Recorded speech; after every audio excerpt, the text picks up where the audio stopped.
전하겨, 그날 밤 약이 쓰게 느꼈습니다. 경복궁의 밤은 깊고 고요했다. 사람의 숨소리조차 삼켜버릴 듯한 정적 속에서 왕 이선은 침전 안에 홀로 앉아 있었다. 창호지 너머로 달빛이 스며들었지만 방 안은 이상하리만큼 차가웠다. 마치 누군가 오래전에 머물다 간 온기가 아직 돌아오지 못한 듯 했다. 이선의 시선은 비단 이불 위에 가지런히 놓인 작은 향주머니에 머물러 있었다. 왕비가 늘 품고 다니던 것이었다. 손에 쥐자 은은한 향이 퍼졌다. 그 향은 그날 밤으로 그를 끌어당겼다. 전하, 이상해요. 왕비의 마지막 목소리였다. 아프다고 숨이 가쁘다고 말하면서도 그녀는 끝내 울지 않았다. 대신 이상하다는 말만 반복했다. 그때 이선은 그저 병이 깊어져 헛소리를 하는 것이라 여겼다. 왕은 늘 그렇게 스스로를 속이며 살아왔다. 전하, 밤 공기가 차옵니다. 어둠 속에서 내관 한도윤의 목소리가 조심스럽게 울렸다. 이선은 대답하지 않았다. 도윤은 더 다가가지 못한 채 고개를 숙였다. 왕의 침묵이 길어질수록 궁 안의 공기는 더 무거워졌다. 이선은 자리에서 일어나 창가로 다가갔다. 궁궐의 지붕들이 검은 파도처럼 겹쳐 보였다. 그 위로 바람이 스치며 낮은 소리를 냈다. 마치 누군가 속삭이는 것 같았다. 과인은 이선은 입을 열다 멈췄다. 말을 잇지 못했다. 왕비가 죽은 지 3년. 그러나 이선의 시간은 여전히 그날 밤에 멈춰 있었다. 왕비의 죽음은 병으로 정리되었고 조정은 빠르게 안정을 되찾았다. 너무 빠르게. 그 점이 이선의 마음을 가장 괴롭혔다. 정말 아무 일도 없었던 것인가.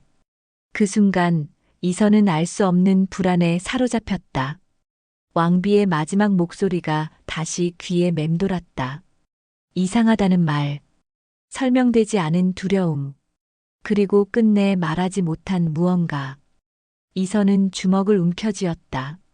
왕은 강해야 했지만 그 밤만큼은 한 남자로서 무너지고 있었다.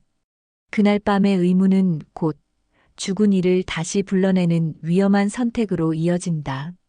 며칠 뒤 궁 안에 이상한 소문이 돌기 시작했다. 밤이 깊어지면 서쪽 후원 근처에서 여인의 노랫소리가 들린다는 이야기였다. 처음에는 하급 궁녀들 사이에서만 오가던 말이었지만 점점 목소리는 구체적인 형체를 띠었다. 왕비마마의 목소리와 너무 닮았대요. 그 말을 전한 이는 궁녀 연하였다. 그녀는 말끝을 흐리며 주변을 살폈다. 이런 이야기가 들켰다가는 곤장으로 끝나지 않을 수도 있었다. 그러나 공포보다 더 강한 것은 확신이었다. 분명히 너무 닮아 있었다. 그날 밤 이선은 잠들지 못했다. 침전에 누워 눈을 감으면 들리지 않아야 할 소리가 귓가를 스쳤다. 환청이라 하기엔 너무 선명했고 기억이라 하기엔 너무 생생했다. 전하. 이선은 자리에서 벌떡 일어났다. 심장이 거칠게 뛰었다. 누구냐? 대답은 없었다. 하지만 분명 방 안 공기가 달라져 있었다. 이선은 맨발로 침전을 나섰다. 내관 도윤이 놀라 따라붙었다. 전하, 지금은 가만히 있어라. 후원으로 향하는 길은 어둡고 습했다. 풀잎에 맺힌 이슬이 발목을 적셨다. 그때였다. 바람을 타고 낮은 목소리가 흘러왔다. 노래였다. 왕비가 생전에 즐겨 부르던 자장가. 이선은 그 자리에 멈춰섰다. 숨이 막혔다. 그럴 리 없어. 그러나 귀는 부정하지 못했다. 음정, 숨 고르는 습관, 마지막에 살짝 떨리는 소리까지. 모두 왕비 그대로였다. 어둠 속에서 작은 그림자가 보였다. 흰 옷자락이 바람에 흔들렸고 그 끝에서 소리가 이어졌다. 전하께서 절 잊으셨나요? 이선의 손이 떨렸다. 그 목소리는 죽은 자의 것이었고 동시에 살아있는 자의 숨결을 품고 있었다. 왕은 그날 밤 살아있는 인간의 입에서 죽은 왕비의 목소리를 듣게 된다. 후원의 어둠 속에서 그림자는 점점 또렷해졌다. 이선은 한 걸음 또 한 걸음 다가갔다. 달빛 아래 드러난 이는 귀신도 왕비의 환영도 아니었다. 18쯤 되어 보이는 어린 무녀였다. 흰 무복은 너무 커서 어깨에서 흘러내렸고 머리는 단정히 묶여 있었지만 눈빛만은 이상하리만큼 깊었다. 고개를 들어라.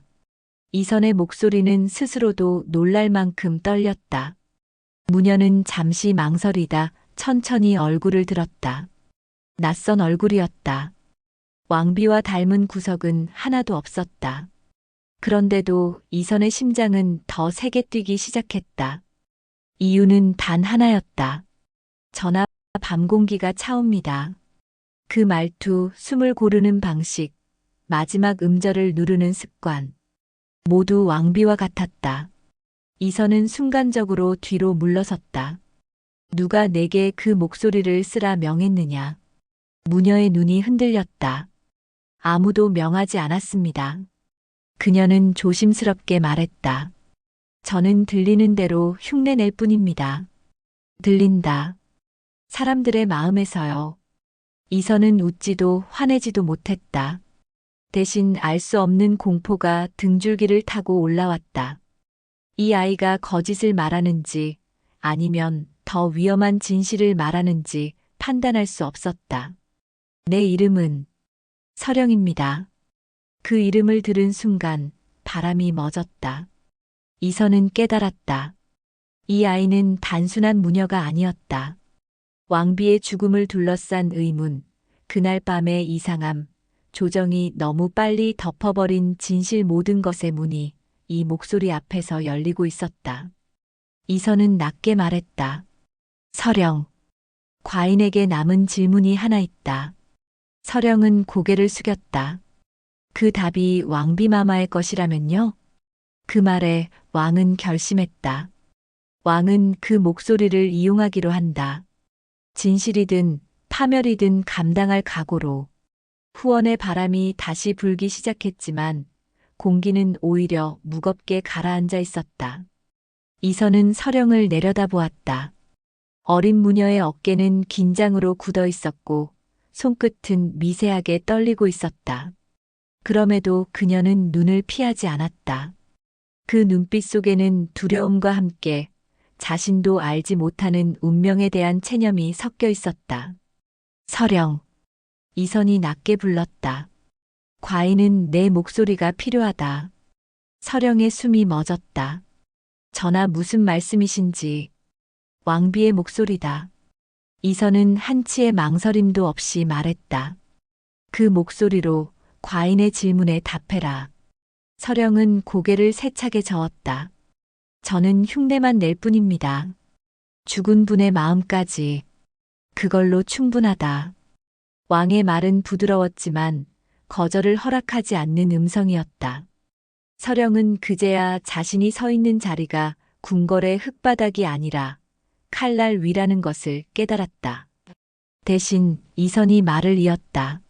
내가 원하는 것을 주겠다. 서령의 눈이 흔들렸다. 원하는 것이라면 궁을 떠날 자유. 이선은 잠시 말을 멈췄다. 그리고 살아남을 기회. 그 말은 협박이 아니었다. 사실의 전달이었다. 서령은 알았다. 이 거래를 거절한다는 것은 지금 이 자리에서 사라질 수도 있다는 뜻임을. 전하께서 찾으시는 진실이. 서령의 목소리가 떨렸다. 저를 삼켜버려도 괜찮으신가요?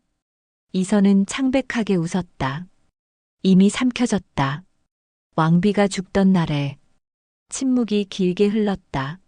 마침내 서령은 고개를 끄덕였다. 아주 작게. 그럼 말씀드리겠습니다. 그녀의 목소리가 바뀌었다. 숨결 하나까지 죽은 왕비와 같았다. 전하, 그날 밤 저는 혼자가 아니었습니다. 이선의 눈이 크게 흔들렸다. 서령의 입에서 나온 첫 한마디는 왕비의 죽음이 사고가 아니었음을 암시한다.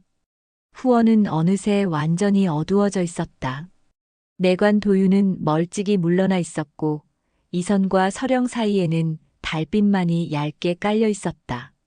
서령은 눈을 감은 채 숨을 고르고 있었다. 마치 다른 존재가 그녀의 몸을 잠시 빌리려는 듯한 모습이었다. 그리고 목소리가 흘러나왔다. 전하. 그 순간 이선의 손이 미세하게 떨렸다. 확실했다. 이것은 서령의 목소리가 아니었다. 왕비가 생전에 이선을 부르던 바로 그 음색이었다. 낮고 조심스럽고 그러나 끝에는 늘 미련이 남아있던 목소리. 그날 밤 약이 쓰게 느껴졌습니다. 이선은 숨을 삼켰다. 약이라니 탕약은 늘 드시던 것이었소. 서령의 입가가 미세하게 움직였다. 그러나 표정은 여전히 서령의 것이었다. 기묘한 이중성이 이선을 더욱 혼란스럽게 만들었다. 그날은 달랐습니다. 목소리가 낮아졌다. 마신 뒤부터 손끝이 저렸고 숨이 가빴습니다. 이선의 머릿속에 장면들이 겹쳐졌다. 왕비가 침상에서 이불을 움켜쥐고 있었던 모습, 이상하다고 말하던 눈빛. 그때 그는 대신들을 먼저 불렀다. 국사를 이유로. 누가 그 약을 올렸는지 기억하오. 이선의 목소리는 거의 속삭임이었다. 잠시 침묵이 흘렀다. 서령의 얼굴에 고통스러운 기색이 스쳤다. 마치 그 기억이 그녀의 것이 아닌데도 몸이 먼저 반응하는 듯했다. 내관이었습니다. 왕비의 목소리가 말했다. 하지만 그 뒤에 다른 손이 있었습니다. 다른 손? 이선의 눈빛이 날카로워졌다. 전하께서 믿으시는 사람입니다. 그 한마디에 밤 공기가 얼어붙었다. 이선은 더 묻고 싶었다. 이름을, 얼굴을, 증거를. 그러나 서령의 몸이 크게 흔들렸다. 숨이 가빠졌고 손이 떨리기 시작했다. 그만. 이선이 급히 말했다. 오늘은 여기까지다. 서령은 그대로 바닥에 주저앉았다. 왕비의 목소리는 사라지고 다시 어린 무녀의 숨소리만 남았다. 전하. 서령이 힘겹게 눈을 떴다. 그 목소리는 오래 부르면 위험합니다. 이선은 대답하지 않았다. 그의 머릿속에는 단 하나의 생각만이 맴돌고 있었다. 왕비는 살해당했을. 왕이 믿어온 사람들 중 하나가 진실의 중심에 서게 된다. 다음 날 아침 조정은 평소와 다르지 않게 움직였다. 신하들은 정제된 얼굴로 줄지어 서 있었고 국사는 매끄럽게 보고되었다. 그러나 이선의 눈에는 그 모든 장면이 기이하게 느리게 흘러갔다. 말 한마디, 눈길 하나하나가 지나치게 또렷했다. 전하께서 믿으시는 사람입니다.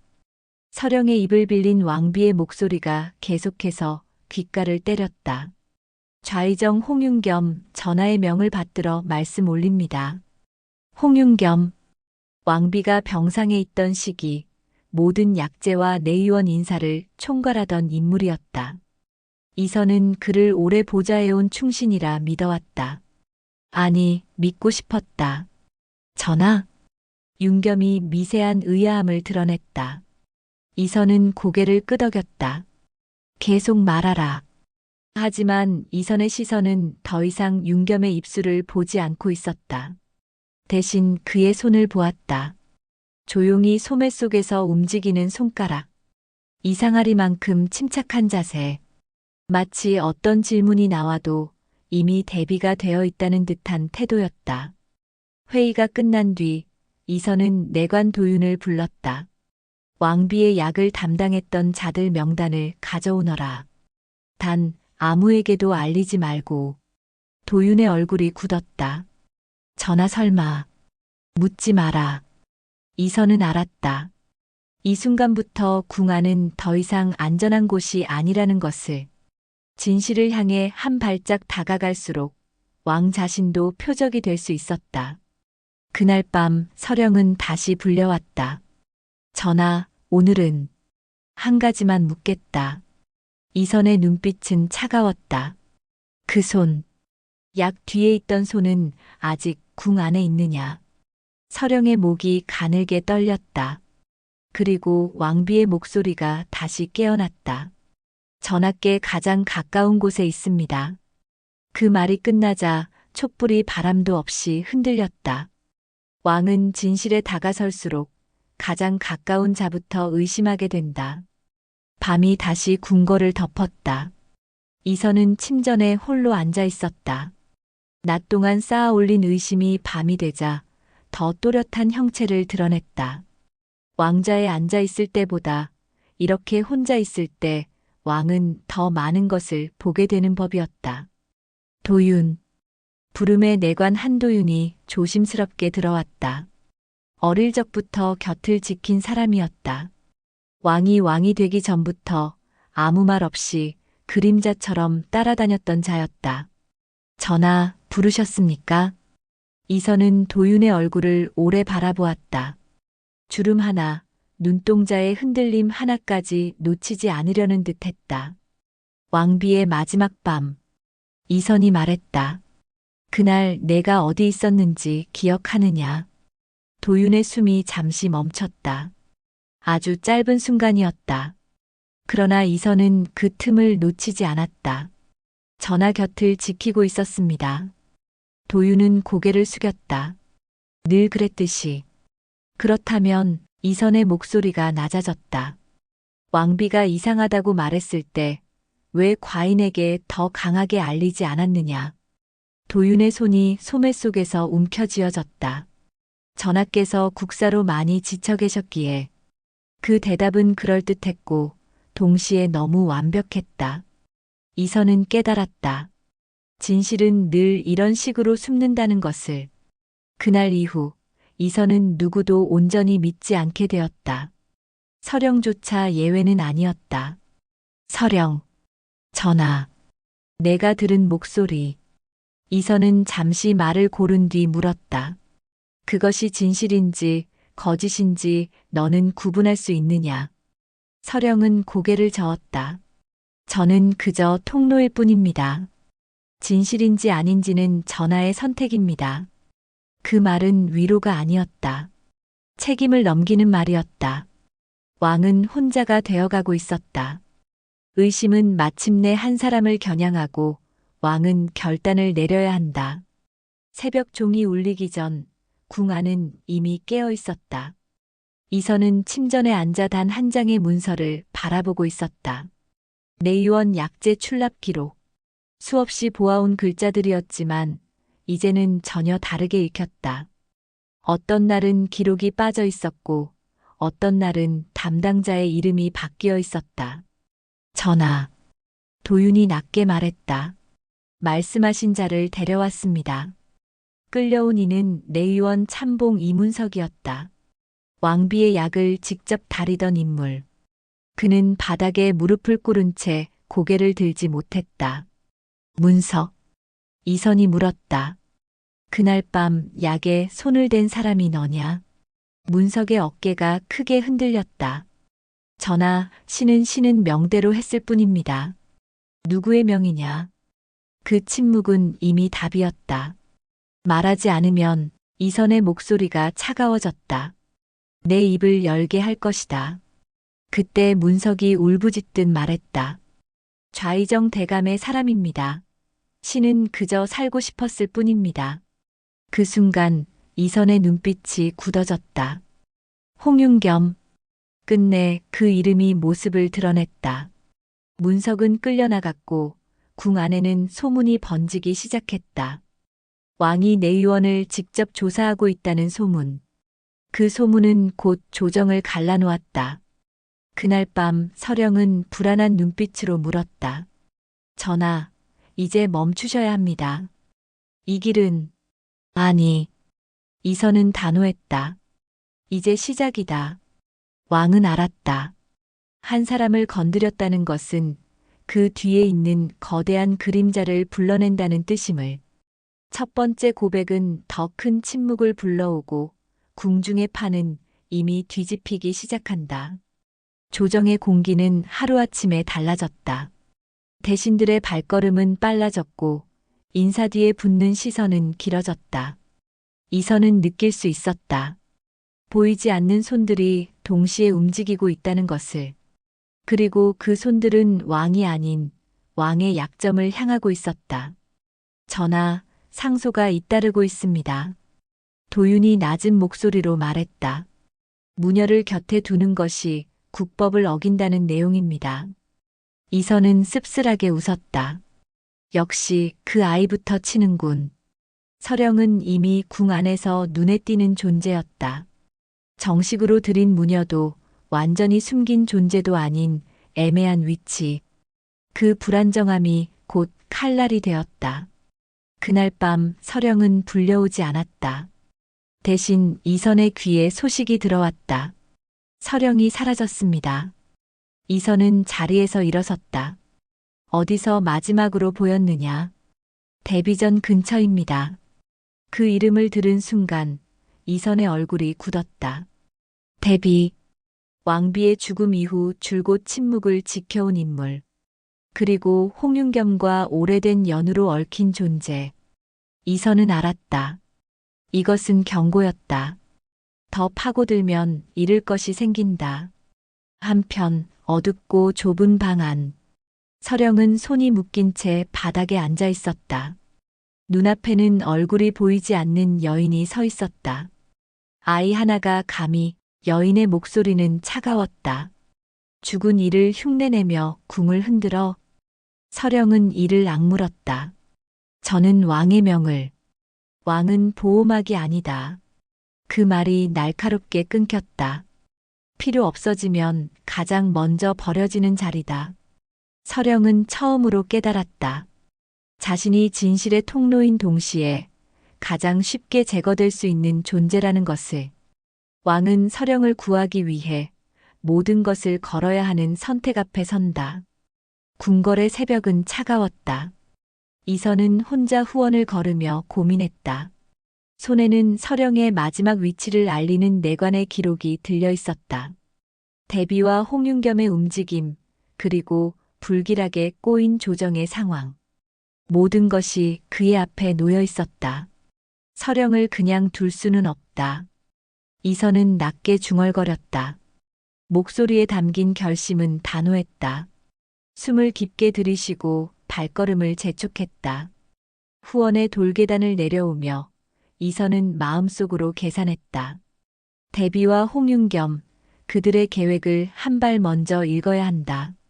실수 한 번이면 서령뿐 아니라 자신도 위험하다.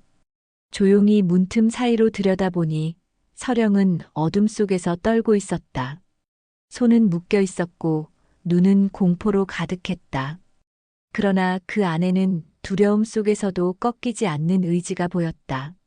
전하, 서령이 속삭였다. 조용히 있어. 곧 데리러 가겠다. 이선의 목소리는 차갑지만 단호했다. 한치의 망설임도 없이 그는 그림자처럼 다가가 도윤과 몇 명의 신하를 움직였다.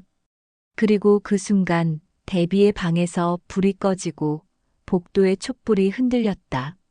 이제 끝이다. 이선은 자신에게 그리고 서령에게 속삭였다. 하지만 바로 그때 내관이 급히 달려와 숨을 헐떡였다. 전하, 대비께서 움직이셨습니다. 예상치 못한 일이 발생했습니다. 이선은 잠시 멈췄다. 바람이 멈춘 궁안, 모든 소리가 멀리서 들리는 듯했다. 결정은 내렸지만 결과는 아직 누구도 알 수 없었다. 서령은 겁먹은 눈으로 이선을 바라보았다. 그리고 둘 사이에는 말없이 서로를 향한 믿음과 두려움이 스며들었다. 왕과 서령의 운명, 그리고 궁중의 거대한 음모 모든 것은 다음 순간에 뒤바뀐다.